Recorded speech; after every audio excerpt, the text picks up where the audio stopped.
أعوذ بالله من الشيطان الرجيم. بسم الله الرحمن الرحيم.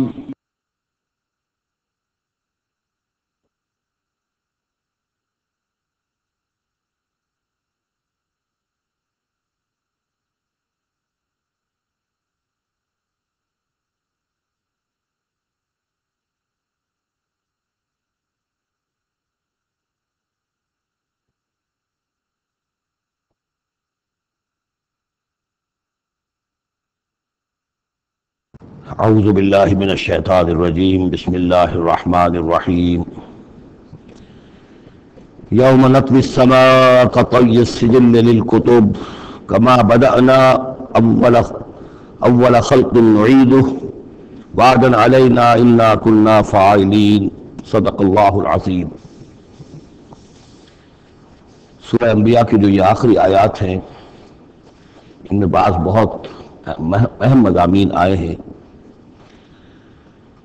ہم جس آیت پر سے گزر چکے ہیں لا یحزنہم الفزع الاکبر، اللہ تعالیٰ کے جو نیک بندے ہوں گے انہیں جو قیامت کا زلزلہ آنے والا ہے، جس سے کہ اگلی صورت شروع ہو رہی ہے جس کے تذکرے سے کہ یا ایھا الناس اتقوا ربکم ان زلزلۃ الساعۃ شیء عظیم، اللہ تعالیٰ انہیں محفوظ رکھے گا اس فزع اکبر کے اثرات سے۔ لا یحزنہم الفزع الاکبر، احادیث سے یہ معلوم ہوتا ہے کہ صورتحال کچھ ایسی پیش آنے والی ہے کہ ابھی وہ ملاحم کا دور جس میں کہ کافی سختیاں آئیں گی مسلمانوں پر، خصوصاً عالم عرب میں، اور جو بھی عیسائیوں اور یہودیوں کا گٹھ جوڑ جو ہے اس کے خلاف مسلمان کو جو قتال کرنا ہے، جنگ کرنی ہے، اس میں کئی مراحل آئیں گے جس میں بہت نقصان ہوگا مسلمانوں کا بھی، پھر بالآخر اللہ تعالیٰ فتح دے گا۔ حضرت مسیح علیہ السلام کے ذریعے سے ایک آسمانی مدد ملے گی، معجزانہ مدد ملے گی اللہ تعالیٰ کی طرف سے، لیکن زمینی سطح پر بھی عام جو اسباب ہیں، عادی اسباب دنیا کے، اس کے حوالے سے عرب میں ایک مجدد جو ہے وہ ظاہر ہوں گے، حضرت مہدی، اور ادھر جو مشرقی علاقہ ہے خراسان کا، جس میں میرے اندازے کے مطابق پاکستان کا علاقہ بھی شامل ہے اور افغانستان ہے، یہاں اس سے پہلے ہی وہ حکومت قائم ہو چکی ہوگی کہ جس سے پھر مدد جائے گی حضرت عیسیٰ علیہ السلام کے ساتھ اور حضرت مہدی کے ساتھ ہو کر، پھر وہ اس اتحاد عیسائی یہودی اتحاد کا مقابلہ کریں گے۔ اس کے بعد یہ ہے کہ پھر آخری مرحلہ آئے گا یاجوج اور ماجوج کے حملے کا، اور پھر پوری دنیا میں اسلام کا بول بالا ہو جائے گا، دین حق کا غلبہ ہوگا، اور مختلف روایات میں مختلف اس کی مقدار آئی ہے 40 برس تک بھی، کہ پوری دنیا میں اللہ کے دین کا غلبہ ہوگا۔ خلافت علی منہاج النبوہ، جس کی کہ خبریں ہیں حدیث کے اندر کہ 5واں دور وہ آنا ہے ابھی حضور صلی اللہ علیہ وسلم کے زمانے سے لے کر، پہلا دور دور نبوت، پھر دور خلافت علی منہاج النبوہ، پھر ظالم ملوکیت کا دور، پھر غلامی والی ملوکیت کا دور، اور پھر خلافت علی منہاج النبوہ کا دور۔ اور اب جب یہ خلافت آئے گی تو پھر یہ کل روئے ارضی پر ہوگی، گلوبل ہوگی۔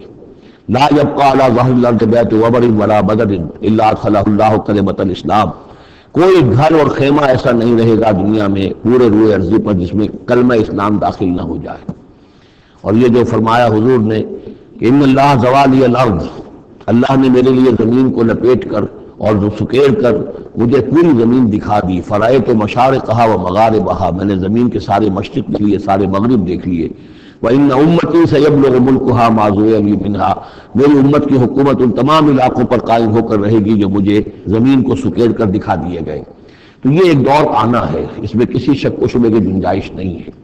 اگرچہ میں یہ نہیں کہہ سکتا کہ ابھی اس میں کتنی تاخیر ہے، یہ مختلف مراحل کب شروع ہوں گے، ٹائم ٹیبل نہیں دے سکتے، لیکن یہ کہ تقریباً یہ سمجھیے کہ قرآن مجید کے بین السطور سے اور احادیث نبویہ میں جو صراحت کے ساتھ خبریں آئی ہیں اس کی بنا پر یہ ہونا ہے۔ لیکن اس کے بعد جو قیامت آنی ہے، قیامت سے پہلے ایک مرحلہ ایسا آئے گا کہ جب یہ ایک ایسی ہوا چلے گی کہ جس کی بنا پر تمام اہل ایمان بڑی ہی آسانی کے ساتھ اور بڑے ہی اطمینان کے ساتھ ان کی روحیں اللہ تعالیٰ قبض کر لے گا اور ان پر موت واقع ہو جائے گی۔ پھر دنیا میں سوائے شریروں کے اور بدماشوں کے اور فساق و فجار کے کوئی نہیں رہے گا، تو پھر ان پر قیامت قائم ہوگی۔ اور ان کے لیے پھر یہ فضاء الاکبر بھی ہے جس کا ذکر ہو رہا ہے یا سورہ انبیاء کے آخر میں، اور انہی کے لیے وہ زلزلۃ الساعہ ہے کہ جس کو کہ اس وقت لوگ جو ہے وہ دیکھیں گے، وہ ساری جو بھی سختیاں ہیں قیامت کی وہ ان کو برداشت کرنی ہے۔ اللہ اپنے نیک بندوں کو اس سے پہلے ہی ایک ایسی ہوا بھیج کر کے جس کے دل میں بھی ایمان ہوگا اس کی بڑی اطمینان اور سکون کے ساتھ اس کی موت واقع ہو جائے گی۔ اللہ تعالیٰ ان کو اس فضاء اکبر سے اور زلزلہ عظیم سے بچا لے گا۔ اس کی سبھی خبریں موجود ہیں احادیث نبویہ میں۔ لا يحزنهم الفزع الاکبر، انہیں نہیں ستائے گا وہ فضاء اکبر، بڑی گھبراہٹ کا وقت جو آنے والا ہے۔ وتتلقاهم الملائکہ، اور ان سے ملاقات کریں گے، لینے آئیں گے انہیں فرشتے، ان کا استقبال کریں گے۔ ھذا یومکم الذی کنتم توعدون، یہ ہے آپ کا دن جس کا آپ سے وعدہ کیا جاتا تھا۔ اس کے بعد جو کچھ ہوگا، یوم نطوی السماء کطی السجل للکتب، جس دن کے ہم آسمان کو ایسے لپیٹ لیں گے جیسے کہ کتاب کا تومار، سکرولز جو ہوتے ہیں وہ لپیٹ لیے جاتے ہیں۔ یہاں سماوات نہیں، یہ سما ہے۔ معلوم ہوتا ہے کہ یہی جو ہماری زمین کے قریب ترین جو آسمان ہوگا، اسی علاقے کے اندر در حقیقت یہ سارا جو ہے واقع ہوگا۔ اسی میں سورج بھی ہے، چاند بھی ہے، جمع الشمس والقمر،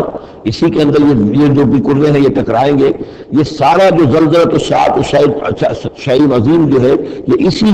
سولر سسٹم کے اندر ہونے والا ہے۔ جبکہ ہم آسمان کو یوم نطوی السماء کطی السجل للکتب، تو ہم اس کو لپیٹ دیں گے اس آسمان کو کہ جیسے کہ کتاب کا تومار جو ہے اور کتاب کا سکرول لپیٹ دیا جاتا ہے۔ کما بدانا اول خلق نعیدہ، جیسے کہ ہم نے پیدا کیا تھا اسے پہلی مرتبہ اسی طریقے سے پھر اعادہ کریں گے، اس کا دوہرا دیں گے اس کو۔ وعدن علینا، یعنی یہ کہ جیسے کہ آپ کو معلوم ہے theory of the expanding universe, کہ ہر یہ جو کائنات ہے پھیل رہی ہے یہ اس طریقے سے چکر کھاتے ہوئے، ہر شے، ہر گلیکسی اسے چکر کھاتے ہوئے پھیلتی چلی جا رہی ہے۔ اسی طریقے سے یہ الٹ کر جیسے فنر ہوتا ہے وہ واپس آتا ہے جب، تو پھر اسی طریقے سے چکر کھاتے ہوئے وہ پھر آ کر جب جاتا ہے ایک جگہ پر۔ یوم نطوی السماء کطی السجل للکتب کما بدانا اول خلق نعیدہ وعدا علینا، یہ ہم پر وعدہ ہے۔ انا کنا فاعلین، ہم یقیناً یہ کر کے رہیں گے۔ وَلَقَدْ كَتَبْنَا فِي الزَّبُورِ مِن بَعْدِ الذِّكْرِ، اور ہم نے لکھ دیا تھا زبور میں نصیحت کے بعد، أَنَّ الْأَرْضَ يَرِثُهَا عِبَادِيَ الصَّالِحُونَ، کہ ہماری زمین کے وارث ہوں گے ہمارے نیک بندے۔ اسی زمین کو جیسا کہ میں نے کہا جنت بنا دیا جائے گا، اور ابتدائی جو ہے نزول جو ہے ان کے لیے ابتدائی جنت اسی زمین پر فراہم کی جائے گی۔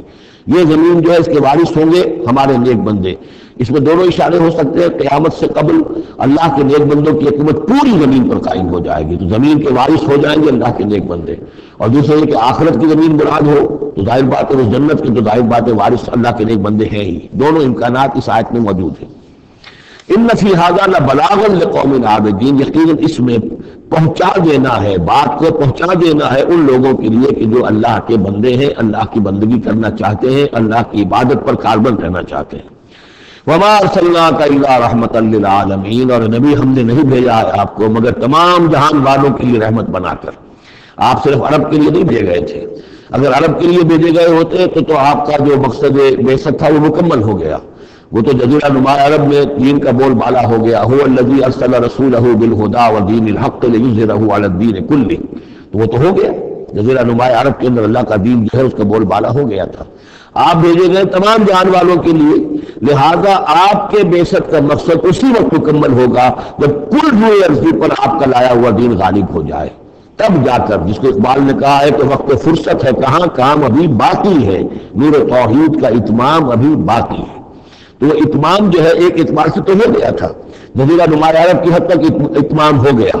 لیکن یہ کہ دنیا جو ہے یہ تو بہت بڑی تھی، نوع انسانی جو ہے بڑی جو ہے اس تک ابھی دین کو پھیلانا تھا، پہنچانا تھا۔ دور خلافت راشدہ میں وہ سلسلہ شروع ہوا ہی تھا، لیکن اس کے بعد ایک سازش کے نتیجے میں عبداللہ ابن سبا نے جو کی یہودی نے اور مسلمانوں کو آپس میں لڑا دیا، ایک فطرت الکبریٰ پیدا ہوا، جس کے نتیجے میں حضرت عثمان شہید کیے گئے، پھر باہمی خانہ جنگی ہوئی، 1,00,000 مسلمان ایک دوسرے کی تلواروں اور نیزوں سے ختم ہو گئے، تو وہ پروسیس وہیں رک گیا۔ اس کے بعد سے تو ہم اس کے واپس آئے ہیں، وہ دین کا جو غلبہ تھا وہ دین سے ہم پیچھے ہٹے ہیں، پسپائی ہوئی ہے۔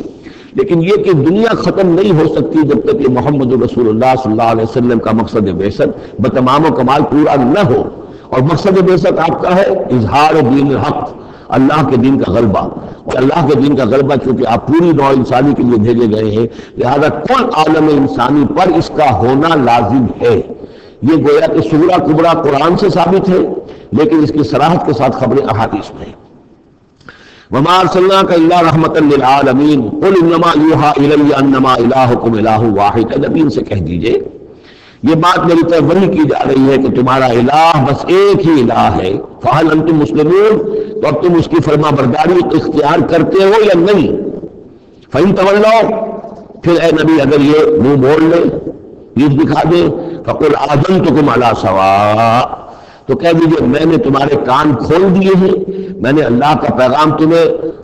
کھلا ڈنکے کی چوٹ پہنچا دیا ہے ہر ایک کے لیے۔ اب تمہارے سرداروں کو بھی میں نے بات سمجھا دی ہے، عوام کے سامنے بھی پیش کر دیا ہے، سب کے لیے برابر، کوئی طبقہ ایسا نہیں رہا ہے اس تمہارے معاشرے کا جس کے سامنے کہ میری دعوت نہ پہنچ چکی ہو۔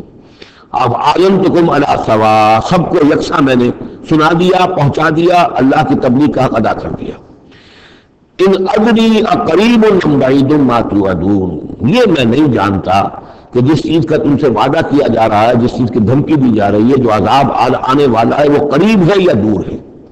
ٹائم ٹیبل میں نہیں دے سکتا، لیکن یہ کہ تمہارے اوپر جو بھی تمہارے کرتوتوں کے نتائج ہیں وہ بالآخر وہ تمہارے اوپر تمہاری شامت اعمال بن کر آئیں گے۔ وَإِنْ أَدْرِي أَقَرِيبٌ أَمْ بَعِيدٌ مَا تُوعَدُونَ، وہ قریب ہے یا دور ہے یہ میں نہیں کہہ سکتا۔ یہی جیسا کہ میں عرض کر رہا ہوں کہ یہ تمام جو سلسلہ ہے کہ جو احادیث نبویہ اور قرآن مجید، اور نہ صرف یہ کہ احادیث نبویہ بلکہ سابقہ جو کتابیں ہیں، آخر وہ بھی کتابیں تھی اللہ کی، ان میں تحریف تو ہوئی ہے لیکن پھر بھی حق بات بھی موجود ہے،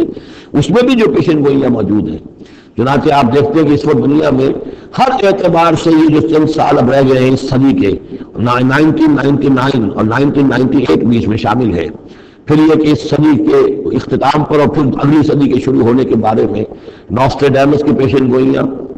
شاہ ولی کی پیشن گوئیاں، پچھلے دنوں تو اخبارات میں آیا کہ گاندھی جی کی بھی کوئی پیشن گوئیاں برآمد ہوئی ابھی اسی عرصے کے لیے تھی، شاید وہ بھی کہیں کچھ سنیاسی سے کچھ انہوں نے سنا ہو، وہ کوئی ان کی کوئی وہ جو ہے ڈائری برآمد ہوئی ہے، جنگ میں خبر سنی تھی، کوئی شائع ہوئی تھی۔ وائن برگر جو ہے جو رہا ہے پچھلی حکومت کے اندر بڑا اہم، اس کی یہ پیشن گوئیاں ہیں۔ تو یہ سارا جو ہے، اور جو بائبل کی آخری کتاب ہے بک آف ریویلیشن، حضرت یوحنا، حضرت یحییٰ جو حضرت مسیح کے حواریین میں سے تھے، ایک یوحنا تو وہ جو نبی تھے، یحییٰ وہ تو نبی تھے، جان دی بیپٹسٹ، ایک یہ جان ہے جو حواری ہیں جن کے کہ وہ مکاشفات ہیں کہ جو آخری کتاب ہے بائبل کی، اور یہ احادیث نبویہ ہیں کہ جن میں کتاب الملاحم اور کتاب و آثار الصحابہ وغیرہ ہیں، کتاب الفتن، تو ان سب سے معلوم ہوتا ہے کہ یہ چیزیں اب آنے والی ہیں اور معاملہ زیادہ دور نہیں رہا ہے، لیکن کتنا قریب ہے یہ بھی ہم نہیں کہہ سکتے۔ وَإِنْ أَدْرِي أَقَرِيبٌ أَمْ بَعِيدٌ مَا تُوعَدُونَ إِنَّهُ يَعْلَمُ الْجَهْرَ مِنَ الْقَوْلِ وَيَعْلَمُ مَا تَكْتُمُونَ، یقیناً اللہ تعالیٰ جانتا ہے کھلی بات کو بھی جو بلند آواز سے کہی جاتی ہے، اور وہ تو اس کو بھی جانتا ہے جسے تم چھپاتے ہو اپنے دلوں کے اندر۔ وَإِنْ أَدْرِي لَعَلَّهُ فِتْنَةٌ لَكُمْ وَمَتَاعٌ إِلَىٰ حِينٍ، اور میں نہیں جانتا، میں نہیں کہہ سکتا، ہو سکتا ہے کہ ابھی اس تاخیر میں تمہارے لیے کوئی آزمائش ہو، اللہ تمہیں ابھی اور fresh need of existence grant کر دے، تاکہ یہ کہ تمہیں ایک کچھ عرصے کے لیے اس دنیا میں رہنے کا اور بسنے کا اور فائدہ اٹھا لینے کا موقع مل جائے، لیکن بالآخر ہونا وہ ہے جو میں بتا رہا ہوں، اس کے اندر کوئی شک نہیں ہے، وہ شجنی امر ہے۔ قال رب احکم بالحق، کہا نبی نے، رسول نے صلی اللہ علیہ وسلم، پروردگار اب حق کے ساتھ فیصلہ فرما دے۔ یعنی یہ کہ نبی اکرم صلی اللہ علیہ وسلم کا بھی دیکھیے، جیسے میں نے بار بار کہا ہے کہ آخر یہ اتنا طویل ہو گیا تھا رد و قضا کا مسئلہ کہ آپ کی طبیعت کے اندر بھی اب بات یہ آ رہی تھی، پروردگار اب فیصلہ سنا دے۔ قال رب احکم بالحق، پروردگار اب حق کے ساتھ فیصلہ سنا دے۔ وربنا الرحمن المستعان علی ما تصفون، اور یقیناً ہم کی طرف خطاب کر کے، ہم تو جس سے مدد طلب کر رہے ہیں وہ ہمارا رب ہے رحمان، ہم اپنے رب سے رحمان سے جو مستعان ہے، جس سے کہ مدد طلب کی جاتی ہے، ہم طلب کر رہے ہیں ان تمام چیزوں کے خلاف جو تم کہہ رہے ہو، جو تمہاری باتیں ہیں، جو تم نے جو اعتراضات کیے ہیں، جو تم نے مجھے زد کیا ہوا ہے، ان سب کا مقابلہ میرے پاس تو یہ ہے کہ میں اپنے پروردگار سے ہی مدد طلب کر رہا ہوں۔ سورۃ الحج، بسم اللہ الرحمن الرحیم، یا ایھا الناس اتقوا ربکم ان زلزلۃ الساعۃ شیء عظیم۔ یہ فزع الاکبر جسے کہ ختم ہو رہی ہے سورہ انبیاء، اسی کے تذکرے سے یہ شروع ہو رہی ہے سورہ حج۔ اے لوگوں ڈرو اپنے رب سے، تقوی اختیار کرو اپنے رب کا، یقیناً قیامت کا زلزلہ بہت بڑی شے ہوگا۔ یوم ترونہ، جس دن کی تم اس کو دیکھو گے، تذہل کل مرضعۃ عما ارضعت، بھول جائے گی ہر دودھ پلانے والی جسے وہ دودھ پلاتی تھی۔ یعنی واقعہ یہ ہے کہ حیوانات میں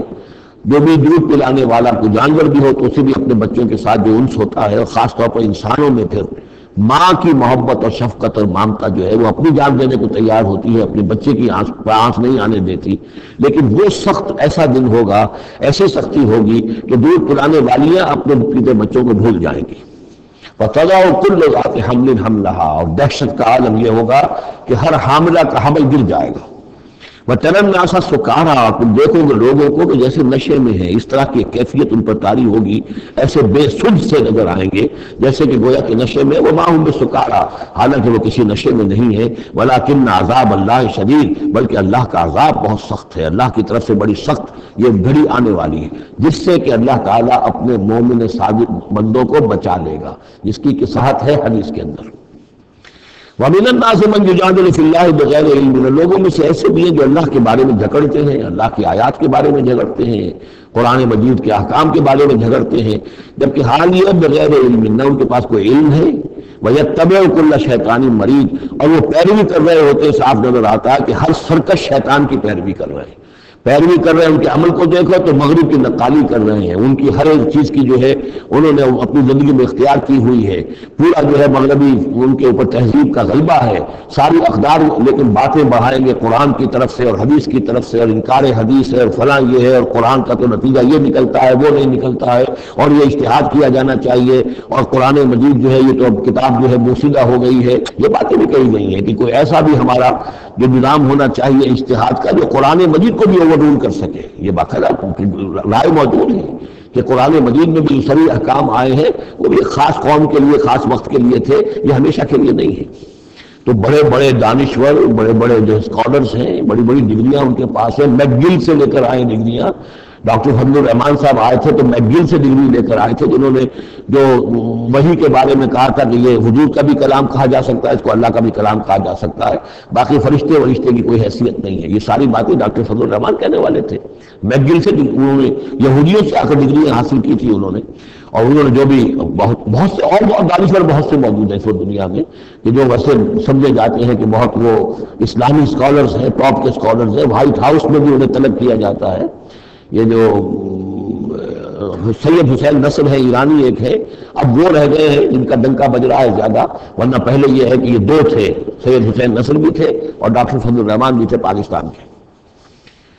لیکن وَمِنَ النَّاسِ مَن يُجَادِلُ فِي اللَّهِ بِغَيْرِ عِلْمٍ وَيَتَّبِعُ كُلَّ شَيْطَانٍ مَرِيدٍ كُتِبَ عَلَيْهِ، اس شیطان کے بارے میں تو یہ بات لکھ دی گئی ہے، طے کر دی گئی ہے، أَنَّهُ مَن تَوَلَّاهُ، کہ جو کوئی بھی اس کی دوستی اختیار کرے گا، فَأَنَّهُ يُضِلُّهُ، تو وہ اسے گمراہ کر کے رہے گا، وَيَهْدِيهِ إِلَىٰ عَذَابِ السَّعِيرِ، اور پہنچا کر رہے گا اسے اس جلانے والے دوزخ کے عذاب میں۔ یا ایھا الناس، اے لوگو، ان کنتم فی ریب من البعث، اگر تمہیں کوئی شک ہے کہ کیسے دوبارہ زندہ ہو جائیں گے، کیسے اٹھا دے گا اللہ تعالیٰ، کہ تمہیں اشکال پیدا ہوتا ہے تو جو ہم تمہیں مثال سے سمجھاتے ہیں۔ فَإِنَّا خَلَقْنَاكُم مِّن تُرَابٍ، سوچو ہم نے تمہیں مٹی سے پیدا کیا، اس لیے کہ باپ کے بھی جسم میں اگر نطفہ بنا ہے، منی بنی ہے، کہاں سے بنی ہے؟ خیر غذا کہاں سے آئی تھی اس کی؟ ساری غذا تو مٹی سے آئی ہے، زمین سے آئی ہے، یہی سے آئی ہے، وہ منرلز ہیں، وہ سب کچھ ہے۔ گوشت کھایا ہے تو بکری نے جو وہ کہاں سے گزاری تھی؟ زمین سے کی تھی۔ تو تمہاری جو تخلیق ہے سب کی ابتدا میں جو ہے وہ مٹی سے ہے۔ من تراب ثم من نطفۃ، پھر وہ نطفے کی ایک شکل بنی، ثم من علقۃ، پھر تم ایک علقہ کی شکل میں تھے۔ اس علقہ کے بارے میں بعد میں کروں گا، ابھی میں اس کا کوئی ترجمہ نہیں کر رہا۔ اس کا ترجمہ عام طور پر جمع ہوا خون کیا جاتا ہے، یہ ترجمہ صحیح نہیں ہے۔ ثم من مضغۃ، پھر یہ کہ وہ ایک لوتھڑے کی طرح تھا، گوشت کا ایک لوتھڑا سا تھا، مخلقۃ غیر مخلقۃ، پہلے اس پہ کوئی نشانات تھے ہی نہیں، پھر اس لوتھڑے کے اوپر نشانات آنے شروع ہوئے، معلوم ہوا کہ یہاں سے یہ بازو نکلیں گے، یہاں سے یہ ٹانگیں نکلیں گی، اسی کے اندر جو ہے یہ آثار شروع ہو گئے۔ لنبین لکم، تاکہ ہم تمہیں کھول کھول کر بیان کر دیں۔ یہ جو بھی سٹیجز ہیں کہ ایمبریونک جو سٹیجز ہیں، اس میں واقعہ یہ کہ اس کے بارے میں کیتھل مور کا میں قول آپ کو سنا چکا ہوں، جو تعارف قرآن کا میرا لیکچر تھا، کہ ان چیزوں کے بارے میں حیران اور ششدر ہیں جو اس وقت ایمبریولوجی کے سب سے بڑے ماہر ہیں، جن کی ٹیکسٹ بک سے دنیا کے اندر سب سے زیادہ مستند مانی جاتی ہے، کہ ہم حیران ہیں کہ یہ ساری چیزیں قرآن مجید نے کیسے کہی ہیں، اور یہ بالکل ایگزیکٹ جو ہے تعبیر ہے ان سٹیجز کی کہ جو رحم مادر میں انسانی جنین جن سٹیجز سے گزرتا ہے اس کی اس سے زیادہ صحیح تعبیر ہو نہیں سکتی۔ وَنُقِرُّ فِي الْأَرْحَامِ مَا نَشَاءُ، یہی مضمون چونکہ دوبارہ پھر آئے گا سورہ مومنون کے پہلے رکوع میں، تو میں وہاں اس کے بارے میں تفصیل سے کروں گا۔ اور ہم ٹھہرائے رکھتے ہیں رحموں میں جو ہم چاہتے ہیں، یعنی رحم کے اندر پھر رحم مادر میں وہ حمل رہتا ہے، اب وہ حمل بیٹے کا ہوا ہے، بیٹی کا ہوا ہے، یا بیٹا یا بیٹی وہ ذہین ہے، فتین ہے، خوبصورت ہے، کیسی ہے، صحیح ہے، سالم ہے، وہ ہمارا فیصلہ ہے۔ نُقِرُّ فِي الْأَرْحَامِ مَا نَشَاءُ إِلَىٰ أَجَلٍ مُّسَمًّى، ہم ٹھہرائے رکھتے ہیں رحموں میں جو ہم چاہتے ہیں ایک وقت معین تک، ثُمَّ نُخْرِجُكُمْ طِفْلًا، پھر ہم تمہیں نکالتے ہیں اور تم چھوٹے سے بچے ہوتے ہو، ثُمَّ لِتَبْلُغُوا أَشُدَّكُمْ، پھر تم اپنی پوری جوانی کو پہنچتے ہو، قوت کو پہنچتے ہو، وَمِنكُم مَّن يُتَوَفَّىٰ، تم میں سے وہ بھی ہے کہ جو پہلے ہی ان کا انتقال ہو جاتا ہے، انہیں قبض کر لیا جاتا ہے، انہیں اللہ تعالیٰ لے جاتا ہے، وَمِنكُم مَّن يُرَدُّ إِلَىٰ أَرْذَلِ الْعُمُرِ، اور تم میں سے ایسے بھی ہوتے ہیں جو بڑی نکمی ضعیفی کی عمر کو پہنچ جاتے ہیں، لِكَيْ لَا يَعْلَمَ مِن بَعْدِ عِلْمٍ شَيْئًا، کہ پھر وہ نہ جانے سب کچھ جاننے کے باوجود کچھ بھی۔ بڑھاپا آتا ہے تو ایسا آتا ہے، ڈیمنشیا بھی ہو جاتا ہے، ساری ذہنی صلاحیتیں ختم ہو جاتی ہیں، یادداشت ضائع ہو جاتی ہے، پھر بچپن کی عادتیں عود کر آتی ہیں، لِكَيْ لَا يَعْلَمَ مِن بَعْدِ عِلْمٍ شَيْئًا، پھر یہ صورت بھی ہو جاتی ہے۔ یہ ارذل العمر ہے جس سے کہ حضور صلی اللہ علیہ وسلم نے اللہ کی پناہ مانگی ہے کہ اللہ اس سے پہلے اٹھا لے، اس سے پہلے کہ انسان اس کیفیت میں آ جائے کہ جس کا نقشہ یہاں کھینچا جا رہا ہے، لِكَيْ لَا يَعْلَمَ مِن بَعْدِ عِلْمٍ شَيْئًا۔ بڑا فقرات تھا، بقرات تھا، کچھ تھا، لیکن اب کیا ہو گیا ہے اس کو دیکھیے۔ وَمِنكُم مَّن يُرَدُّ إِلَىٰ أَرْذِ الْعُمُرِ، ان کے لیے دعا کر لیجیے، اللہم اغفر لہ وارحمہ وادخلہ فی رحمتک وحاسبہ حسابا یسیرا۔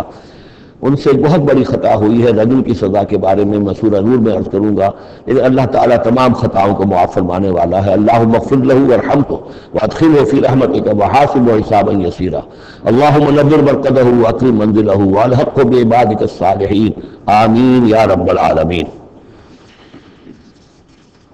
وَمِنكُم مَّن يُتَوَفَّىٰ وَمِنكُم مَّن يُرَدُّ إِلَىٰ أَرْذَلِ الْعُمُرِ لِكَيْ لَا يَعْلَمَ مِن بَعْدِ عِلْمٍ شَيْئًا وَتَرَى الْأَرْضَ، اب ایک تو نقشہ کھینچا انسانی زندگی کا، اس آپ مٹی سے چل کر تم کہاں سے کہاں پہنچے، یہ جس کی قدرت ہے، جس کی یہ خلاقی ہے، جو اس سارے نظام کو لے کر چل رہا ہے، تمہیں اس کے بارے میں کوئی شک ہے؟ اس کی قدرت کے بارے میں کوئی تمہیں یہ شبہ وارد ہو سکتا ہے کہ وہ دوبارہ پیدا نہیں کر سکتا؟ اچھا ایک اور مثال لے لو، وَتَرَى الْأَرْضَ حَامِدَةً، تم دیکھتے ہو زمین کو جو پڑی ہوئی ہے، بے آب و گیا، خشک اور ویران، کئی زندگی کے آثار نہیں۔ فَإِذَا أَنزَلْنَا عَلَيْهَا الْمَاءَ اهْتَزَّتْ وَرَبَتْ، پھر جب ہم اس پر پانی برساتے ہیں تو وہ تازہ ہو جاتی ہے، اہتزاز، اور وہ اس میں جنبش ہو جاتی ہے، اہتزت۔ یا اہتز جو آیا یہ لفظ پہلے ہم پڑھ چکے ہیں کہ جب حضرت موسیٰ کا عصا زمین پر انہوں نے رکھا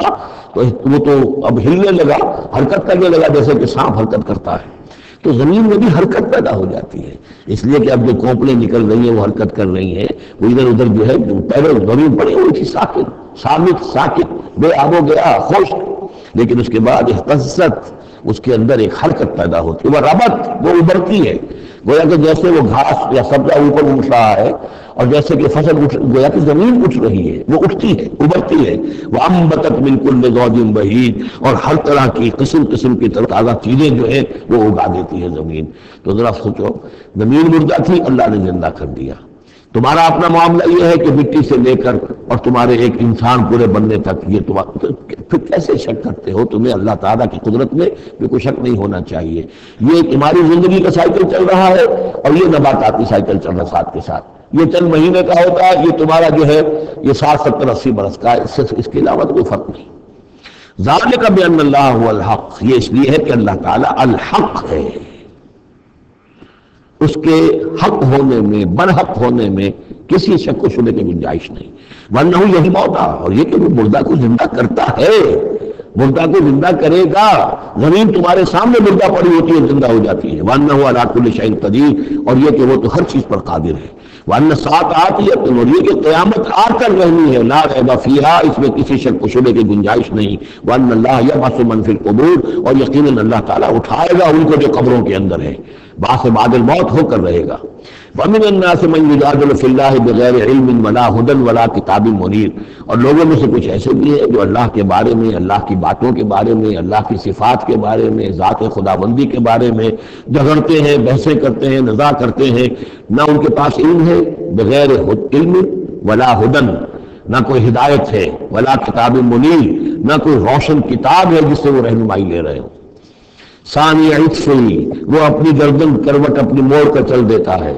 آیات سنتا ہے، اللہ کے کلام کو سنتا ہے، پھر ذرا وہ اپنے کمر کو موڑتا ہے، بند دیتا ہے، چل دیتا ہے، لیضل عن سبیل اللہ، تاکہ گمراہ کرے لوگوں کو اللہ کے راستے سے۔ لہ فی الدنیا خزی، اس کے لیے دنیا کی زندگی میں بھی رسوائی ہے، ونذیقہ یوم القیامت عذاب الحریق، اور قیامت کے دن ہم اسے جلانے والے عذاب کا مزہ چکھائیں گے۔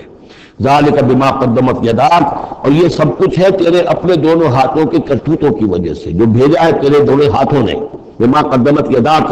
وان اللہ لیس بظلام للعبید، اور یقیناً اللہ تعالیٰ تو اپنے بندوں پر ظلم کرنے والا نہیں ہے۔ وَمِنَ النَّاسِ مَن يَعْبُدُ اللَّهَ عَلَىٰ حَرْفٍ فَإِنْ أَصَابَهُ خَيْرٌ اطْمَأَنَّ بِهِ وَإِنْ أَصَابَتْهُ فِتْنَةٌ انقلب عَلَىٰ وَجْهِهِ خَسِرَ الدُّنْيَا وَالْآخِرَةَ ذَلِكَ هُوَ الْخُسْرَانُ الْمُبِينُ۔ لوگوں میں سے ایسے بھی ہیں جو اللہ تعالیٰ کی بندگی کرتے ہیں کنارے کنارے، بچ بچ کر۔ یہ وہ روگ جس کو کہا گیا فی قلوبہم مرض، جن کے دلوں میں روگ ہوتا۔ ایک وہ لوگ ہوتے ہیں کہ حق کو قبول کیا، پھر ہر کے بعد مجدھال میں پھر وہ چھلانگ لگاتے ہیں۔ ہر کے بعد ماں کشتی دراب انداختے، ہم نے حق کو قبول کیا، اس کشتی کو ہم نے پانی میں ڈال دیا ہے، اب یہ کشتی تیرے گی تو ہم تیریں گے، یہ ڈوبتی ہے تو ہم ڈوبنے کے لیے تیار ہیں۔ ایک وہ ہے جو چاہتے بھی ہیں حق کے ساتھ چلنا، لیکن کنارے کنارے گہرے پانی میں نہیں جانا چاہتے، خطرات مول نہیں دینا چاہتے، اپنے لیے جان اور مال جو ہے اس کو بچا بچا کر۔ جو اقبال نے کہا تو بچا بچا کے نہ رکھ اس کے آئینہ ہے وہ آئینہ کہ شکست ہو تو عزیز تر ہے نگاہ آئینہ ساز میں۔ لیکن یہ کچھ لوگ بچ بچ کر چلنا چاہتے ہیں، کوئی گردن نہ پہنچ جائے، کوئی نقصان نہ ہو جائے، کوئی ہمیں قربانی نہ دینی پڑے۔ وَمِنَ النَّاسِ مَن يَعْبُدُ اللَّهَ عَلَىٰ حَرْفٍ، کنارے سار۔ فَإِنْ أَصَابَهُ خَيْرٌ اطْمَأَنَّ بِهِ، اگر خیر آئے تو مطمئن رہیں گے۔ وَإِنْ أَصَابَتْهُ الْفِتْنَةُ انقلب عَلَىٰ وَجْهِهِ، اور اگر کوئی فتنہ آ گیا، آزمائش آ گئی، کوئی قربانی کا وقت آ گیا، پکار آ گئی، نکلو اللہ کی راہ میں، لاؤ اللہ کی راہ میں، تو وہ اپنے چہروں کے بل اوندھے گر جاتے ہیں۔ خسر الدنیا والآخرہ، یہ خسارہ ہے، یہ گھاٹا ہے، یہ نقصان ہے دنیا اور آخرت دونوں کا۔ ذالک هو الخسران المبین، اور یہ بہت ہی نمایاں اور واضح تباہی ہے۔ ایک میں بات عرض کرنی رہ گئی ہے کہ سورہ حج کے بارے میں بعض جگہ آپ نے دیکھا ہوگا لکھا ہوا کہ یہ اس کو مدنی بھی مانا گیا ہے، لیکن یہ واقعہ ہے کہ اس سورہ مبارکہ کے اندر بعض آیات ایسی ہیں کہ جو یا تو مدنی ہے، اور بعض آیات کے بارے میں مجھے پھر وہ ایک قول مل گیا تھا حبر الامہ حضرت عبداللہ بن عباس رضی اللہ تعالی عنہما کا، وہ میں بعد میں انشاءاللہ وہ کل ہم پڑھیں گے۔ وہ آیات نازل ہوئی ہیں اثناء سفر ہجرت میں۔ ظاہر بات ہے کہ جب حضور مکے سے نکل آئے ہیں اور جا رہے ہیں تو کتنے دن لگے ہیں، کوئی وہ چند گھنٹے کا، ایک گھنٹے کی فلائٹ تو نہیں تھی کہ جو ہوائی جہاز سے آپ چلے گئے ہیں وہ آدھے گھنٹے کی فلائٹ ہے کل نہیں، لیکن یہ کوئی وقت لگا۔ اس میں بھی جو آیات نازل ہوئی ہیں، اور اس صورت میں کئی آیات ایسی ہیں کہ جن کی بڑی گہری مشابہت آپ کو مل جائے گی سورہ بقرہ کی آیات کے ساتھ۔ چنانچہ شہادت علی الناس والی آیت بھی اس صورت میں بھی ہے، سورہ بقرہ میں بھی ہے۔ لِيَكُونَ الرَّسُولُ شَهِيدًا عَلَيْكُمْ وَتَكُونُوا شُهَدَاءَ عَلَى النَّاسِ، یہ آپ کو سورہ حج کے آخر میں ملے گی۔ جہاد کا لفظ بھی سورۃ مبارکہ میں ملے گا۔ یہ آیت بھی آپ غور کریں گے تو سورہ بقرہ کے دوسرے رکوع میں جو مثال آئی تھی منافقین کا حال یہ ہے، او کصیب من السماء فیہ ظلمات ورعد وبرق یجعلون اصابعهم فی اذانهم من الصواعق حذر الموت واللہ محیط بالکافرین۔ یہ جب بجلی جب چمکتی ہے تو روشنی نظر آتی ہے، چل پھر لیتے ہیں، لیکن اس کے بعد پھر جیسے ہی اندھیرا ہوتا ہے کھڑے رہ جاتے ہیں۔ تو بالکل وہی کیفیت ہے کہ جب ذرا حالات صحیح ہوئے، نارمل ہوئے، کوئی خطرہ نہیں، کوئی اندیشہ نہیں، کوئی مطالبہ نہیں، کوئی جنگ کی مہم جو ہے پیش نظر نہیں ہے، تو وہ بڑے طرف پھر دکھا رہے ہیں، حضور کے پاس آ رہے ہیں، باتیں کر رہے ہیں، وہ ہے کہ وہ بھی اہل ایمان کے ساتھ ہیں۔ لیکن جب ذرا مشکل وقت آیا اوندھے منہ گر پڑے۔ وَمِنَ النَّاسِ، اللہ تعالی ہمیں اس سے بچائے، اور دین اور ایمان کے ساتھ اور اللہ کے دین کو قائم کرنے کی جدوجہد میں مخلصانہ اور ہمہ وجوہ اپنے آپ کو جھونک دینے کی ہمت عطا فرمائے۔ وَمِنَ النَّاسِ مَن يَعْبُدُ اللَّهَ عَلَىٰ حَرْفٍ فَإِنْ أَصَابَهُ خَيْرٌ اطْمَأَنَّ بِهِ وَإِنْ أَصَابَتْهُ فِتْنَةٌ انقلب عَلَىٰ وَجْهِهِ خَسِرَ الدُّنْيَا وَالْآخِرَةَ ذَلِكَ هُوَ الْخُسْرَانُ الْمُبِينُ۔ یدعو من دون اللہ ما لا یضرہ وما لا ینفعہ، یہ پکارتا ہے اللہ کے سوا ان کو نہ اسے کوئی ضرر پہنچا سکے نہ نفع، ذالک هو الضلال البعید، یہی ہے بہت ہی گمراہی دور کی گمراہی۔ یدعو لمن ضرہ اقرب من نفعہ، وہ پکارتا ہے اللہ کو اس کو کہ جس کا ضرر جو ہے وہ اس کے نفع سے قریب تر ہے۔ اللہ کے سوا کسی کو پکارو گے تو نفع تو کہیں ہے نہیں، لیکن ضرر تو پہنچ گیا۔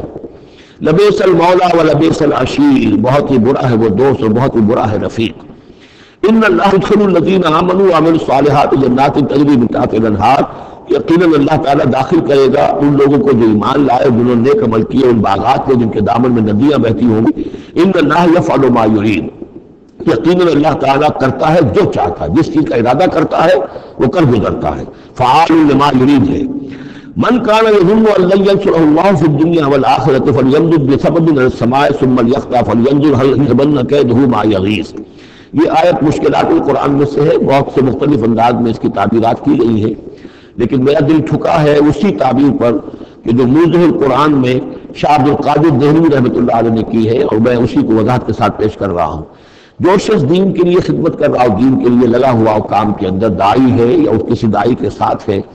اب اس کے لیے یہ ہوتا ہے کہ ایک تو امید ہوتی ہے کہ اللہ کی مدد آئے گی، آج نہیں تو کل آئے گی، کل نہیں تو پرسوں آئے گی۔ اگر کسی وجہ سے انسان حالات کو دیکھ کر اتنا مایوس ہو جائے کہ اللہ کی مدد کی اسے امید نہ رہے، یہ چیز پھر اس کے لیے بہت بڑی ناکامی کا سبب بن جائے گی۔ امید پیوست رہ شجر سے امید بہار رکھ، اللہ سے مایوس نہیں ہونا چاہیے۔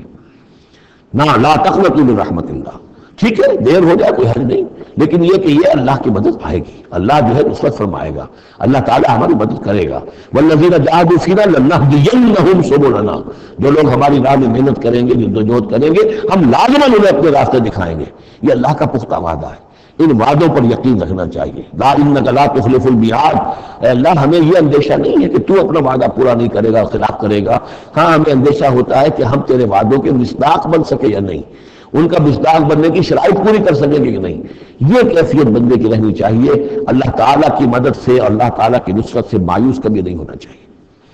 تو اس کی مثال دی ہے کہ اگر کوئی شخص کسی رسی کے ساتھ کہیں اوپر سے ایک رسی ہے اس کو اس نے پکڑا ہوا ہے،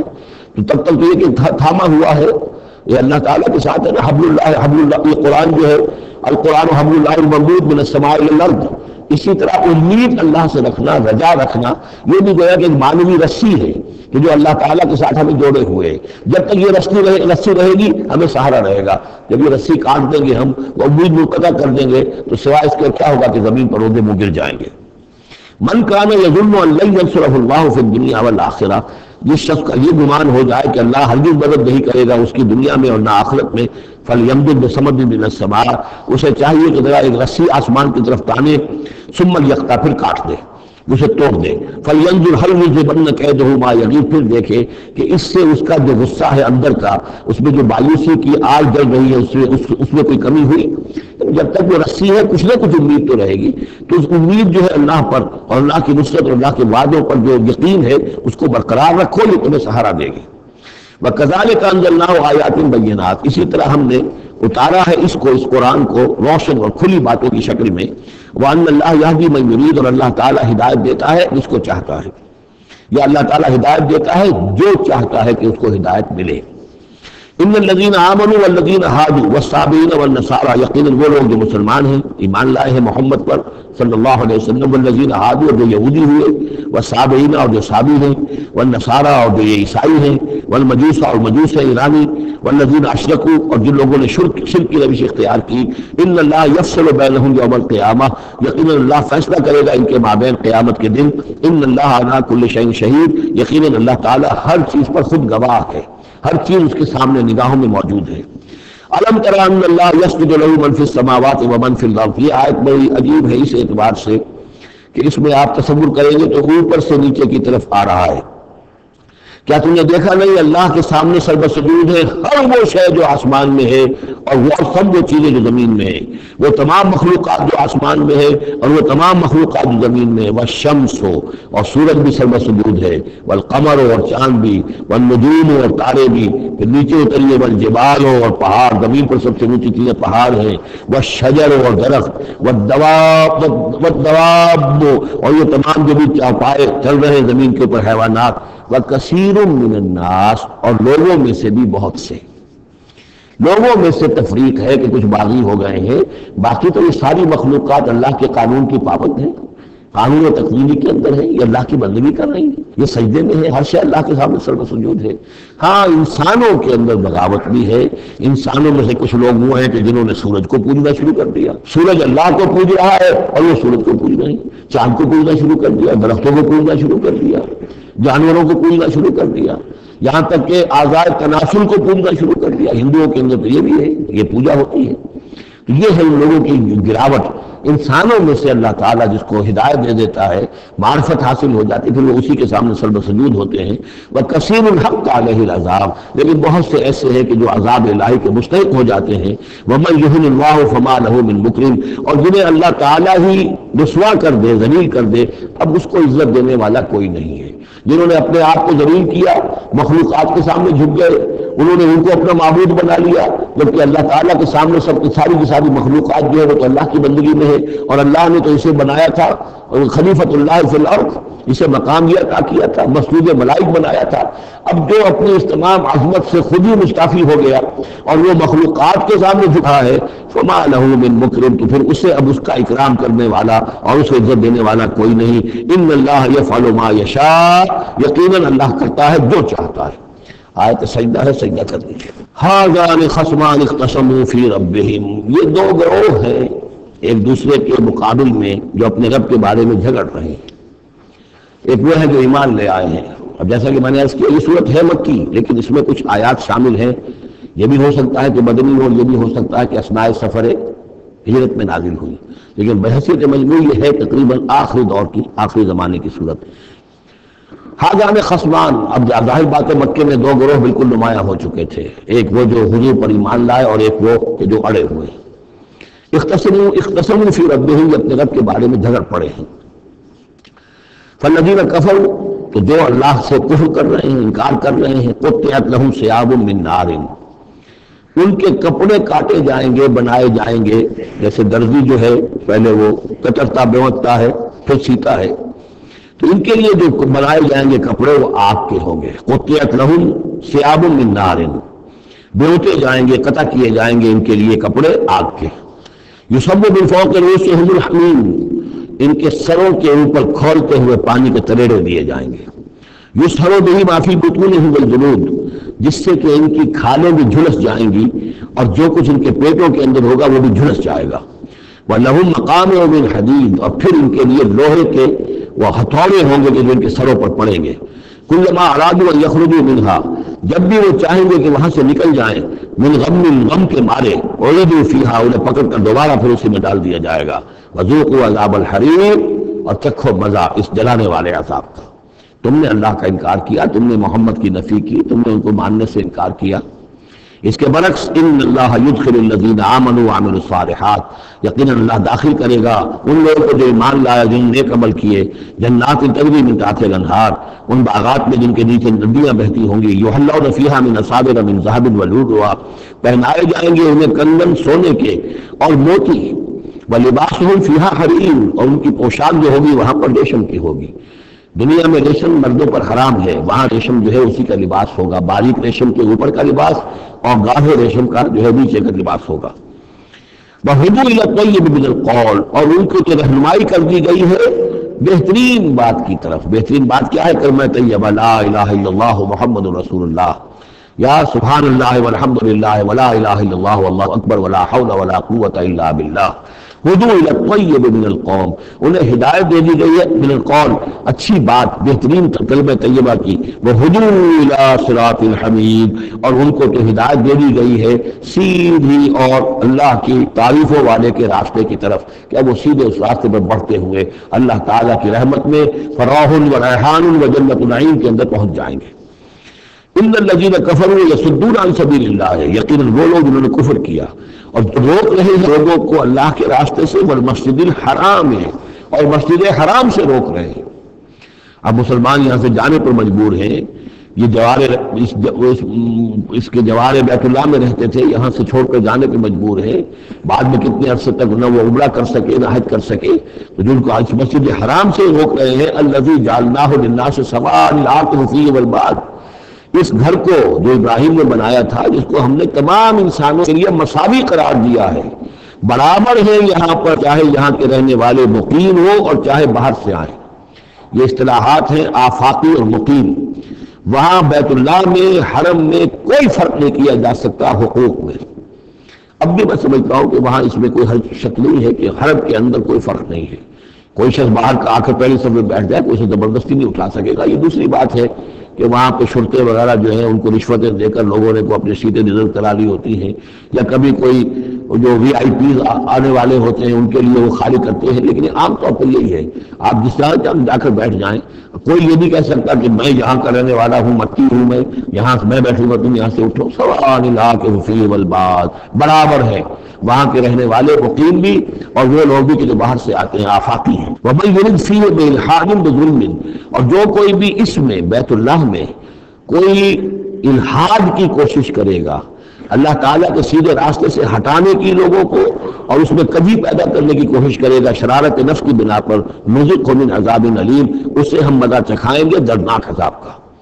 وَإِذْ بَوَّأْنَا لِلْأَرْضِ، یہ دو رکوع ہے ابھی سورہ مبارکہ کے، حج کے مناسک کا کچھ ذکر ہے یہاں پر، خاص طور پر قربانی کا خاص طور پر ذکر ہے۔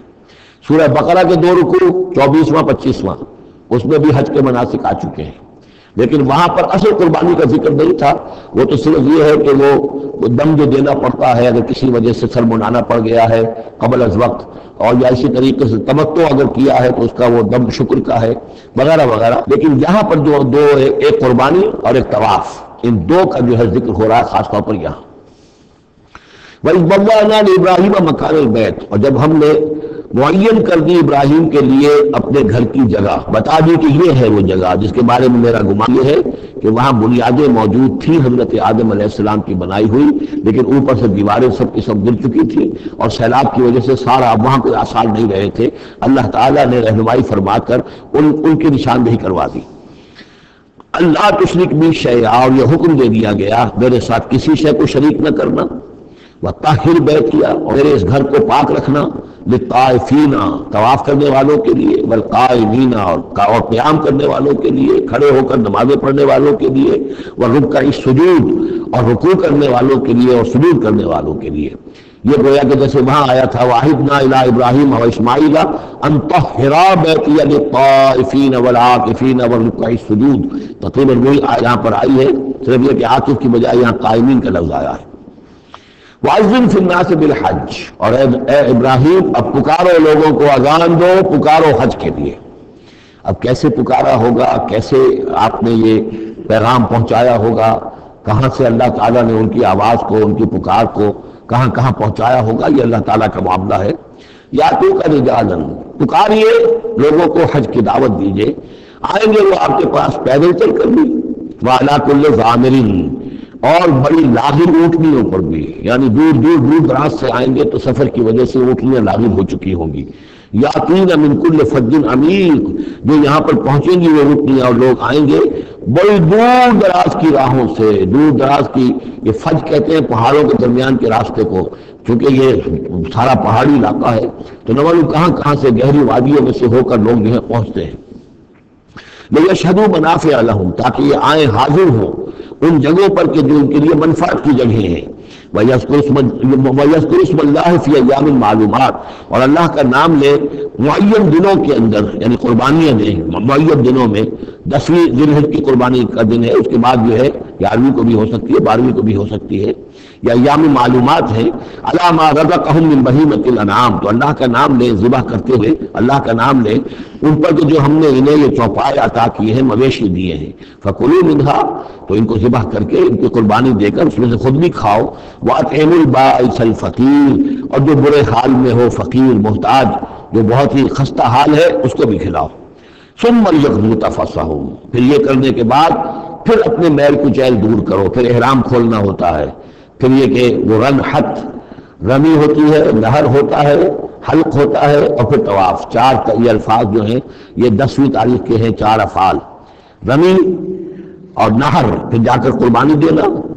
پھر یہ کہ حلق کر کے اور پھر یہ احرام کھل گیا، اب نہاؤ دھو میل کچیل جو بھی احرام کی وجہ سے صاف کرو، اچھے کپڑے پہنو اور پھر جاؤ اور طواف کرو، طواف زیارہ۔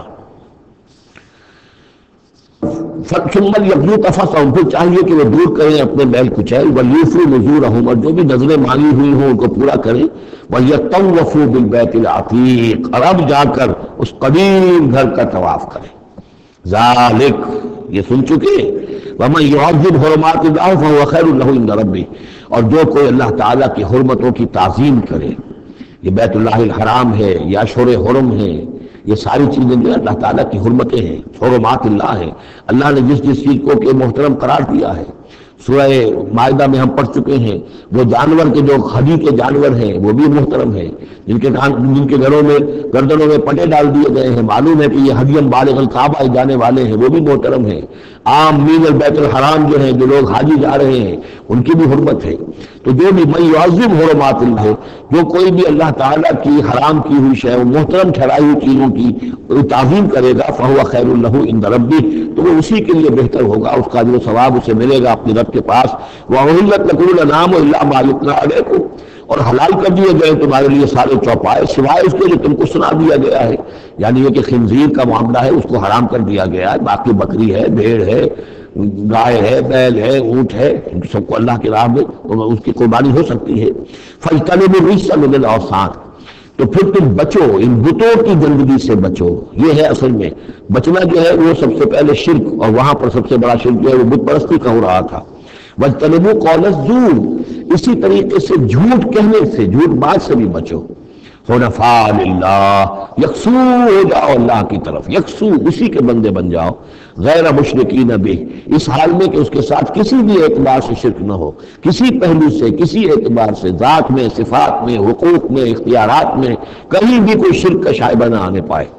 ومن یشرک باللہ، اور جو کوئی اللہ کے ساتھ شرک کرے گا، فکأنما خر من السماء، تو وہ تو ایسے ہے جیسے وہ رسی کٹ گئی اور اب وہ زمین کے اوپر گر پڑا، زمین کی طرف جا رہا ہے آسمان سے۔ کوئی شخص ہے جو آسمان سے کسی بلند چیز سے کسی رسی کے ساتھ لٹکا ہوا ہے، وہاں سے گر گیا یا رسی کٹ گئی، اب جو گر رہا ہے فکأنما خر من السماء فتخطفه الطیر، اب یا تو یہ کہ وہ جو پرندے ہیں وہ اس سے اچک کر لے جائیں، کوئی باز آئے اور پکڑ کر لے جائے، کوئی اور ہو، جو بھی یہ بڑے بڑے جانور ہوتے ہیں کہ جو شکار کرتے ہیں پرندوں کا، تخطفه الطیر، پرندے اس کو اڑا کر لے جائیں، اور تحوی بہ الريح، یا یہ کہ پھر ہوا ان کو جا کر گرائے، فی مکان صحیح، کسی دور کی جگہ میں کوئی ہوا جو ہے دھوکہ اس کو لے جائے اور کسی کھائی میں جا کر گرا دے۔ یہ معاملہ ہے اس کا جو اللہ کے ساتھ شرک کرتا ہے، اس کے پاس کوئی سہارا نہیں رہا۔ توحید والا جو ہے وہ ایک سہارے پر قائم ہے۔ قول ثابت بالحیات الدنیا، یہ جو ہم ثبات عطا کرتے ہیں اہل ایمان کو، بالقول ثابت بالحیات الدنیا، دنیا کی زندگی میں۔ ذالک،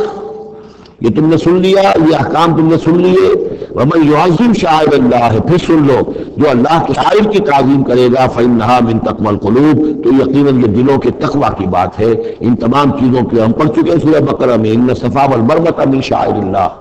بیت اللہ شعیرہ ہے اور وہ مقام ابراہیم شعیرہ ہے،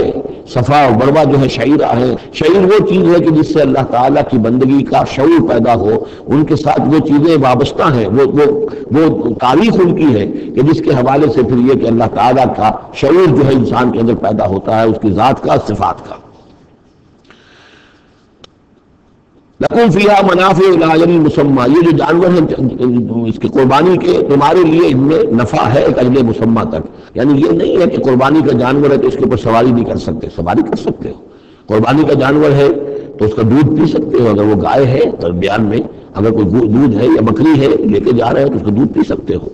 منافع الی اجل مسمى، ایک وقت معین تک کے لیے۔ ثم محلها الی بیت العتیق، پھر ان کا جو اصل مقام ہے جہاں انہیں لے جا کر پیش کر دینا ہے وہ ہے بیت العتیق، یعنی اللہ کا گھر۔ اللہ کا گھر کا جو منہر ہے پھر اس کو وسیع کر کے، اور مینا کی وادی میں ایک بہت بڑی جگہ ہے، ورنہ اس سے پہلے جو ہے یہ مروہ کی جو پہاڑی ہے صفا اور مروہ، مروہ کے پاس جو ہے یہ قربان گاہ تھی، مروہ سے وہ وادی شروع ہو جاتی ہے کہ جس پر کچھ آگے چل کر وہ منا کا پورا آتا ہے، اب یہ منہر جو ہے وہ ادھر ایکسٹینڈ کر دیا گیا ہے۔ وَلِكُلِّ أُمَّةٍ جَعَلْنَا مَنسَكًا، اور ہم نے ہر امت کے لیے ایک قربانی کا نظام مقرر کیا، لِيَذْكُرُوا اسْمَ اللَّهِ عَلَىٰ مَا رَزَقَهُم مِّن بَهِيمَةِ الْأَنْعَامِ، تاکہ وہ اللہ کا نام لیا کریں ان مویشیوں پر کہ جو ہم نے انہیں عطا فرمائے ہیں۔ فَإِلَٰهُكُمْ إِلَٰهٌ وَاحِدٌ، تو جان لو تمہارا الہ ایک ہی اللہ ہے، واحد۔ فَلَهُ أَسْلِمُوا، اس کے سامنے سر تسلیم خم کرو، اس کی اطاعت قبول کرو۔ یعنی ایسا نہ ہو کہ بس قربانی تو ہو رہی ہے، باقی سب حرام خوریاں ہو رہی ہیں، 10-10 ہزار 20-20 ہزار کا جانور لے کر اور اس کے فوٹو کھنچوا کر اخبارات میں شائع کیے جا رہے ہیں، ہے سارا حرام خوری کا نتیجہ۔ یہ تو کوئی قربانی نہیں ہے، یہ اللہ تعالیٰ کے ہاں قبول نہیں ہے، چاہے وہ 1 لاکھ کا جانور ہو لیکن ہو اسلام کے ساتھ۔ فَلَهُ أَسْلِمُوا، اس کی اطاعت تو قبول کرو، اس کے حلال اور حرام کے پابند تو ہو، اس کے حرام کردہ چیزوں میں منہ نہ مارو۔ وَبَشِّرِ الْمُخْبِتِينَ، اور نبی بشارت دے دیجئے مخبتین کو، اخبات کہتے ہیں جو اپنے آپ کو پست کر لے اللہ کے سامنے، تواضع اور عاجزی اختیار کرنے والے۔ الَّذِينَ إِذَا ذُكِرَ اللَّهُ وَجِلَتْ قُلُوبُهُمْ، یہ سورہ انفال کے شروع میں الفاظ آئے تھے، اس سے ملتے جلتے الفاظ ہیں۔ وہ کون لوگ ہیں؟ وہ لوگ مخبتین کہ جب اللہ کا ذکر کیا جائے ان کے دل لرز اٹھتے ہیں، کانپ اٹھتے ہیں۔ وَالصَّابِرِينَ عَلَىٰ مَا أَصَابَهُمْ، اور جو بھی کوئی تکلیف ان پر آئے، کوئی مصیبت آئے، کوئی ناگوار صورتحال درپیش ہو جائے تو اس پر صبر کرنے والے۔ والمقیم الصلاۃ، اور نماز کے قائم کرنے والے۔ ومما رزقناہم ينفقون، اور جو کچھ ہم نے ان کو دیا ہے اس میں سے ہمارے لیے خرچ کرنے والے، ہماری رضا جوئی کے لیے، ہمارے دین کے لیے یا محتاجوں کے لیے انفاق کرنے والے۔ اللہم ربنا اجعلنا منہم والبدن جعلناها لکم من شعائر اللہ، اور یہ جو قربانی کے جانور خاص طور پر اونٹ ہیں، ان کو ہم نے تمہارے لیے ان کو بھی شاعر بنا دیا، یہ بھی اللہ کے شاعر میں سے ہے، اس لیے کہ یہ اونٹ جو ہے یہ اللہ کے نام پر قربان کیے جا رہے ہیں۔ لکم فیہا خیر، تمہارے لیے ان میں خیر ہے، بھلائی ہے۔ ظاہر بات ہے کہ ان کا بھی گوشت تم کھا سکو گے اور غریبوں کو کھلا سکو گے، لیکن یہ کہ ہے وہ شاعر اللہ، اس لیے کہ وہ نامزد ہو چکے ہیں بیت اللہ کے لیے، اللہ کے لیے کہ یہ قربانی کے جانور ہے جن کو قربان کیا جانا ہے بیت اللہ کے قریب۔ فَاذْكُرُوا اسْمَ اللَّهِ عَلَيْهَا صَوَافَ، تو اس پر ان پر نام لیا کرو اللہ کا، ان کو کھڑا کر کے سیدھا، صواف صفے باندھ کر، قطار باندھ کر۔ یہ جو نقشہ ہے یہ خاص طور پر جو حجۃ الوداع میں حضور نے جو قربان دی ہے، تو 63 آپ نے اونٹ اپنے ہاتھ سے نہر فرمائے، کل 100، یہ 63 آپ نے اپنے ہاتھ سے نہر فرمائے۔ اور یہ آتا ہے روایات کے اندر، اب یہ جو معاملہ حضور کا ہے اور اس میں ہمیں کسی شک و شبہ کی گنجائش نہیں ہے کہ اب کھڑے ہوئے ہیں قطار میں، اور ایک اب نہر کرنے کا طریقہ بھی ہوتا ہے، برچھا مارا جاتا ہے اونٹ کی یہاں بدن میں، اس کو گرا کر ذبح کرنا آسان کام نہیں ہے، کھڑے ہوئے اونٹ کو برچھا لگایا جاتا ہے، یہاں اس کی جو بڑی وینز ہے خون کا فوارہ چھوٹتا ہے، جب خون بہت زیادہ بہہ جاتا ہے پھر وہ گرتا ہے ایک طرف، ایک پہلو کے اوپر، تو پھر اس کا معاملہ جو ذبح کرنے کا ہوتا ہے۔ تو حضور جیسے برچھا مارتے تھے اور اس کے بعد پھر اگلا اونٹ اپنی گردن خود آگے کرتا تھا۔ نہ شبد نصیب دشمن کے شبد ہلاک تیغت، سر دوستاں سلامت کی تو خنجر آزمائی، گویا کہ ان کے لیے خود ایک اعزاز اللہ نے شعور دیا ہے۔ وہ تو جو ایک سوکھی ہوئی لکڑی تھی جس کا سہارا لے کر حضور صلی اللہ علیہ وسلم وہ آپ خطبہ دیا کرتے تھے جمعے کا، پھر جب ممبر بنا دی گیا اب وہ اس لکڑی جو ہے اس کا آپ سہارا نہیں لے رہے، تو پہلا دن جب تھا کہ آپ نے اس کا سہارا نہیں لیا اور آپ ممبر کھڑے اور آپ نے جب خطبہ دیا ہے تو اس سوکھی لکڑی میں سے ایسی آواز آ رہی تھی جیسے کوئی بچہ بلک بلک کر رو رہا ہو کہ میری یہ سعادت آج ختم ہو گئی ہے، مجھے جو سعادت نصیب تھی کہ محمد رسول اللہ صلی اللہ علیہ وسلم میرا سہارا لیا کرتے تھے، مجھ پر ٹیک لگایا کرتے تھے، یہ مجھ سے جاتی رہی فضیلت، بلک بلک کر رو رہا ہے۔ حنانہ اس کو کہتے ہیں، ستون حنانہ، اب بھی مسجد نبی میں ایک ستون ہے حنانہ، حنین کہتے ہیں اس کو، کہ جن میں رقت ہو، بچہ رو رہا ہو، بلک رہا ہو تو یہ حنین ہے، تو حنانہ ہے وہ۔ اور اس کے لیے یہ نوٹ کر دیجیے، کہا ہے مولانا روم نے، فلسفی کو منکر حنانہ است، از حواس انبیاء بیگانہ است۔ پہلے فلسفی ہوتے تھے، آج سائنسدان جو انکار کرے گا کیسے ہو سکتا ہے سوکھی لکڑی میں سے بچوں سے رونے کی آواز آئے، کیسے مان لیں گے ہم؟ سر سید کیسے مانیں گے اس کو؟ نہیں مانیں گے کبھی بھی۔ تو فلسفی یا سائنسدان کو منکر حنانہ است، کہ وہ حنانہ کا انکار کرتا ہے، از حواس انبیاء بیگانہ است، اس لیے کہ انبیاء کے معاملات کو وہ جانتا نہیں ہے، وہ عام لوگوں پر قیاس کر رہا ہے۔ فاذکروا اسم اللہ علیہا صواف، تو لو اللہ کا نام ان پر، ان کو نہر کرنے کے لیے انہیں صفوں میں کھڑا کر کے، فَإِذَا وَجَبَتْ جُنُوبُهَا، جب ان کے پہلو زمین پر ٹک جائیں، جب خون اتنا بہہ جاتا ہے، کمزور ہو جاتا ہے وہ، تو پھر وہ ایک طرف کو اپنی کروٹ کے بل زمین کے اوپر پڑ جاتا ہے۔ فَكُلُوا مِنْهَا، تو اب کھاؤ اس میں سے، اس کے گوشت کو، وَأَطْعِمُوا الْقَانِعَ وَالْمُعْتَرَ، اور کھلاؤ اس کو بھی جو قناعت کے ساتھ بیٹھا ہوا ہے، مانگتا نہیں پھر رہا ہے، سائل نہیں ہے، اس کے پاس کچھ نہیں ہے لیکن وہ مانگتا نہیں پھرتا، قانع، اور معتر جو بے قرار ہو گیا ہے، آتا ہے سوال کر رہا ہے، مانگ رہا ہے، گوشت مانگ رہا ہے، اس کو بھی دو، اس کو بھی دو۔ كَذَلِكَ سَخَّرْنَاهَا لَكُمْ لَعَلَّكُمْ تَشْكُرُونَ، اسی طرح تو ہم نے اتنے بڑے جانور تمہارے لیے مسخر کر دیا ہے، اونٹ جیسے جانور کو، اور وہ کھڑا ہوتا ہے تم بچہ مارتے اس کو، سخرنا لکم لعلکم تشکرون، تاکہ تم اللہ کا شکر ادا کرو۔ لن ینال اللہ لحومها ولا دماؤها، اب یہ ہے اصل شے، اللہ تک نہ ان کے گوشت پہنچتے ہیں نہ خون پہنچتا ہے، ولکن ینالہ التقوی منکم، ہاں اگر پہنچتا ہے اس تک تو تقوی اگر ہے تمہارے اندر تو اللہ تک پہنچ جائے گا۔ یعنی یہ کہ ایک یہ رسومات ہے، ظاہری شکل ہے، ظاہری شکل اصل دین نہیں ہے، اگرچہ اس کے بغیر بھی تو حقیقت جو ہے وہ کسی نہ کسی حلول ہی میں ظاہر ہوگی، کوئی نہ کوئی اسے پیکر چاہیے۔ تو ان عبادات کا پیکر بھی اہم ہے، لیکن صرف پیکر کو نہ سمجھیں، ظاہر کو نہ سمجھیں، اصل شے اس کی روح ہے، روح تقویٰ۔ وہ جو علامہ اقبال نے کہا ہے کہ رہ گئی رسم اذاں روح بلالی نہ رہی، فلسفہ رہ گیا تلقین غزالی نہ رہی، اور نماز و روزہ و قربانی و حج یہ سب باقی ہے، تو باقی نہیں ہے۔ وہ ہمارا وہ تقویٰ، ہمارا اللہ کے ساتھ خلوص و اخلاص، قربانی جب انسان دے رہا ہو تو واقعتاً اس کے اپنے اندر اگر تقویٰ بھی ہے، اس نے حلال ذریعے سے کمائے ہوئے مال میں سے اس نے اتنی محنت کی ہے کہ اس سے اثار کر رہا ہے، اللہ کے نام پر ایک جانور کو ذبح کر رہا ہے، پھر خود اپنی زندگی میں وہ اللہ کے قوانین کا پابند ہے، اسی کے مطابق زندگی گزار رہا ہے، اور وہ اپنی توانائیاں، قوتیں، صلاحیتیں اللہ کی راہ میں لگا رہا ہے، اس کی قربانی ہے۔ باقی اگر یہ نہیں ہے تو ٹھیک ہے، چلیے کم سے کم غریبوں کو گوشت مل جائے گا، کچھ نہ کچھ فائدہ تو ہو ہی جائے گا، لیکن یہ کہ وہ اصل قربانی نہیں ہے، اللہ تک کچھ نہیں پہنچے گا تمہارا۔ لن ینال اللہ لحومها ولا دماؤها، دیکھو ان قربانیوں کے نہ گوشت اللہ تک پہنچتے ہیں نہ ان کے خون، ولکن ینالہ التقوی منکم، ہاں تقوی اگر ہے وہ اللہ تک پہنچ جاتا ہے۔ کذالک سخرھا لکم لتکبروا اللہ علی ما ھداکم، اسی طرح اللہ تعالیٰ نے اسے تمہارے لیے مسخر کر دیا ہے، لتکبروا اللہ علی ما ھداکم، تاکہ تم اللہ کی تکبیر کیا کرو اس ہدایت پر جو اس نے تمہیں دی ہے۔ دیکھیے دو عیدیں ہماری، عید الفطر جو رمضان کے بعد آتی ہے، ایک عید الاضحیٰ ہے جو حج کے ساتھ منسلک ہے، وہاں بھی ہم نے رمضان مبارک کے بارے میں جو آیات آئی ہیں سورہ بقرہ کے 23 رکوع میں، وہاں بھی لتکبروا اللہ علی ما ھداکم ولعلکم تشکرون۔ شہر رمضان الذی انزل فیہ القرآن ھدی للناس وبینات من الھدی والفرقان فمن شہد منکم الشہر فلیصم ومن کان مریضا او علی سفر فعدۃ من ایام اخر یرید اللہ بکم الیسر ولا یرید بکم العسر ولتکملوا العدۃ ولتکبروا اللہ علی ما ھداکم ولعلکم تشکرون۔ وہی الفاظ یہاں ہیں، لتکبروا اللہ علی ما ھداکم، تاکہ تم تکبیر کرو، اللہ کی تکبیر کرو۔ اسی لیے عیدین کے لیے جاتے آتے ہوئے تکبیر، اور اس کو بھی بڑا بلند آواز سے، جاتے آتے راستہ بدلنا، پھر نماز جو دوگانہ ہے عید کی اس میں اضافی تکبیرات ہیں، لتکبروا اللہ علی ما ھداکم